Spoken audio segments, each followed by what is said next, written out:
Hello friends, Satya study junction में आपका स्वागत है। और आज के लीडिंग केस में लेकर आई हूँ फर्स्ट ईयर सेकेंड सेमेस्टर का। फ्रेंड्स, केस है इंडियन एविडेंस एक्ट 1872 से भारतीय साक्ष्य अधिनियम 1872।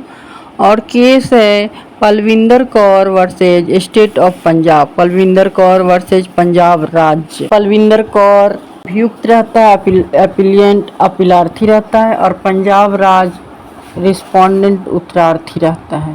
इस केस का रेफरेंस लिया गया है AIR 1952 SC 350।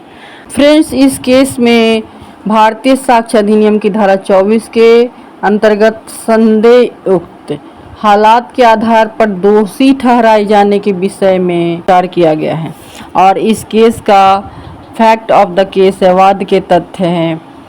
तथ्य यह है कि जसपाल सिंह जो कि मृतक है और भरेली, पंजाब के भरेली गांव के मुखिया का बेटा है।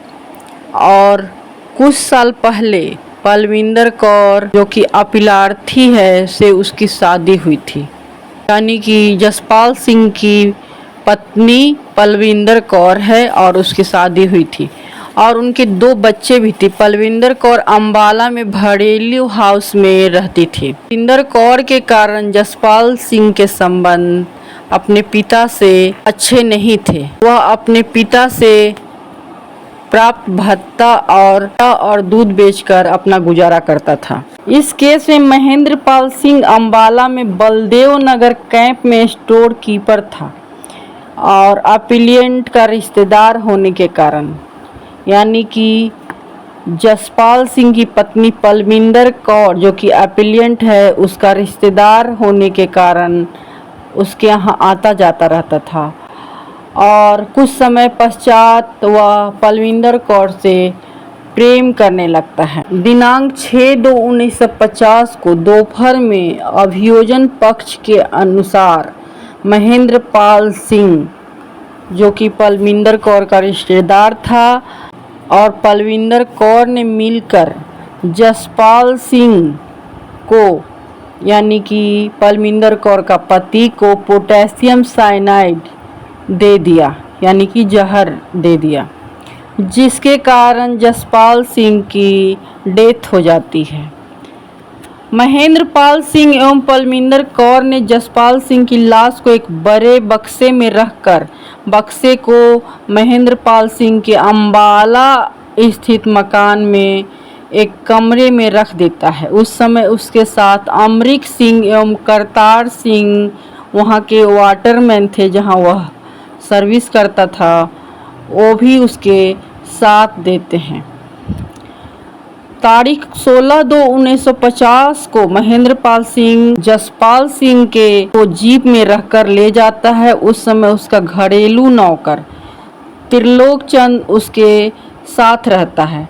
जीप को राजपुरा की सड़क पर स्थित ग्राम चटगांव के एक कुएं के पास ले जाकर उस बक्से को कुएं में फेंक देता है और जीप को गुरुद्वारे ले जाकर पानी से धो लेता है और साफ कर लेता है। जिस समय वह बक्से को कमरे से लेकर गया था, उस समय पलविंदर कौर जो कि मर्डर में साथ रहती है, अपीलिएंट है, वह वहां पर मौजूद नहीं रहती है। जसपाल सिंह के गायब होने की सूचना मिलने पर उसके पिता ने महेंद्र पाल से उसके बारे में पूछता है, तो उसने कई अनसन बातें उसको बताता है। और अंत में मृतक के पिता ने दिनांक 8/3/1950 को न्यूज़पेपर मिलाप में अपने बेटे जसपाल सिंह से लौट आने की अपील करता है, प्रार्थना छपवाता है कि उसके पिता, बच्चे एवं पत्नी उसे बहुत याद करते हैं, तुम लौट आओ। दिनांक 10/3/1950 को ग्राम चटगांव के उस कुएं से बदबू आने लगती है। ने बक्से को कुएं से निकलवाता है और पुलिस को सूचना देता है। दिनांक 11/3/1950 को पुलिस स्टेटमेंट लिखता है तथा मुकदमा स्टार्ट करता है और कार्रवाई को आगे बढ़ा देता है। दूसरे दिन लाश जांच के लिए भेज दिया जाता है, किंतु उसका फोटो नहीं लिया जाता है, यानी कि पंचनामा करने के बाद उसका फोटो नहीं लिया जाता है। यह केस विचारण न्यायालय में जाता है और 24/4/1950 को महेंद्र पाल सिंह एवं पलमिंदर कौर के खिलाफ रिपोर्ट की जाती है और दिनांक 26/6/1950 को उनका चालान मजिस्ट्रेट के यहाँ भेज दिया जाता है। चूँकि महेंद्र पाल सिंह फरार हो गया था, इसलिए केवल पलमिंदर कौर अपीलेंट के विरुद्ध ही कार्रवाई की जाती है। इस बात का कोई साक्ष्य नहीं था कि अपीलेंट पलविंदर कौर या महेंद्र पाल सिंह या दोनों ने पोटेशियम साइनाइड देकर जसपाल सिंह की हत्या की है। इसका कोई प्रूफ नहीं था, केवल वहाँ की परिस्थितियाँ ही साक्षी थी और कोई साक्ष्य नहीं था, एविडेंस नहीं था। इस बात का एविडेंस नहीं था कि अपीलेंट पलविंदर कौर या महेंद्र पाल सिंह या दोनों ने पॉइजन देकर जसपाल सिंह को मारा है, केवल परिस्थितियां ही साक्षी थी। ट्रायल कोर्ट यानी परीक्षण न्यायालय ने पलविंदर कौर को दोषी मानते हुए दंड का आदेश दे देती है। अब उसके बाद यह केस उच्च न्यायालय में जाता है।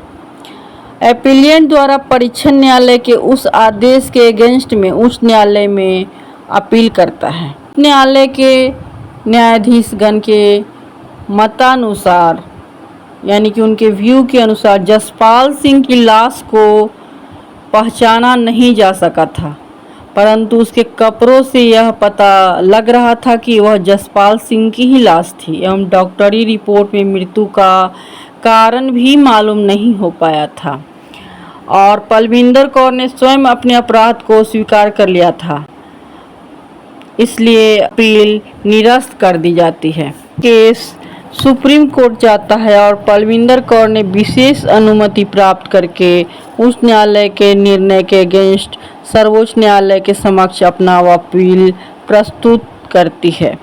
सर्वोच्च न्यायालय के न्यायमूर्ति जज ने अपना विचार इस प्रकार व्यक्त किया। फर्स्ट विचार उनका इस प्रकार है। बात स्पष्ट नहीं हो सकी है कि जसपाल सिंह ने आत्महत्या की या उसकी हत्या महेंद्र पाल सिंह ने या अपीलेंट पलविंदर कौर ने या दोनों ने पॉइजन देकर की। सेकेंड पॉइंट है इस बात की कि जहर किसने दिया, कोई गवाही नहीं है और न ही इस बात के जानने की कोशिश की जाती है। थर्ड पॉइंट है कि जसपाल सिंह की मृत्यु किन परिस्थितियों में हुई, रिकॉर्ड में आए तथ्यों से पता लगाना असंभव है। फोर्थ पॉइंट है डेली न्यूज़पेपर मिलाप में विज्ञापन छपने पर मृतक की पत्नी का दुखी होना सही था।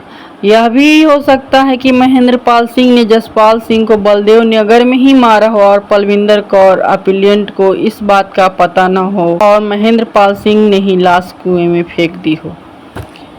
फिफ्थ पॉइंट था कि पलविंदर कौर को कन्फेशन के दौरान कन्फेशन के आधार पर दोषी ठहराया गया, परंतु यदि कन्फेशन को पूर्ण रूप से पढ़ा जाए तो आधा भाग उसे निर्दोष सिद्ध करता था तथा दूसरा आधा भाग उसे दोषी सिद्ध करता है, अतः कन्फेशन ग्राह्य नहीं है। सिक्स पॉइंट है न्यायमूर्ति ने यह भी विचार किया कि अपराधी का स्वयं का बयान हत्या को पूर्ण रूप से सिद्ध नहीं कर सकता तथा महेंद्र पाल सिंह ने कई बार अलग अलग बयान बदल कर दिया था। इस केस का जजमेंट आता है, निर्णय आता है कि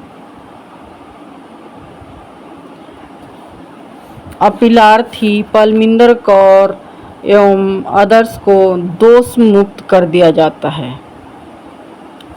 एविडेंस के आधार पर उनको एविडेंस ना होने के कारण उन्हें दोष मुक्त कर दिया जाता है।